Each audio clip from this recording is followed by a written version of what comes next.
All right, here's our electricity game again, all about connecting up wires and whatnot. So since we last showed, made a couple more levels. We're up to 6 now. I think I had 3 when we last showed. We have a title screen, we have an ending screen, and like our sort of in between levels, the houses are a little more decorated. So I'm gonna jump into it and show that first. So first up, we've got this little intro blurb about you being an electrician and working stuff. You're able to choose between 2 characters. Got one here. And so we've got this nicely furnished house full of couple items, and all the electronic items have little level indicators, and you've got to go in and solve them. So this one here is all about just learning how the tools work, what you've got to move around. Okay, those are overlapping.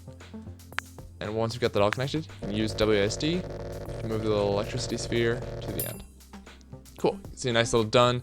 If I run over there, can't load it anymore. So we're good. Anyway, just to skim through, I will quickly go to the next level. I have a little shortcut. And there's another house, whatnot, but you can see that there's credits. We've got everything. It's skipping through a lot because I just wanted to get that over with, because I want to show you the code. So most of it is split into 2 sections. There's the level events. This is where all of the nightmare stuff happens. This is like handling collision detection for if the electricity sprite touches the door. That's mostly pretty obvious. Making things draggable was really interesting because there is a built-in draggable behavior, but I wanted them to sort of like snap into place. So I turn that on and off depending on situations. If you're in a room, there's some rooms, like level 2 is a room. You can't place items in the room until you've gone and walked in there. So that's a fun mechanic. You've got to get power to the door, get into the room, move stuff around, exit, whatever. And this is just like moving stuff away, so it mostly doesn't overlap with other things, but it can be finicky.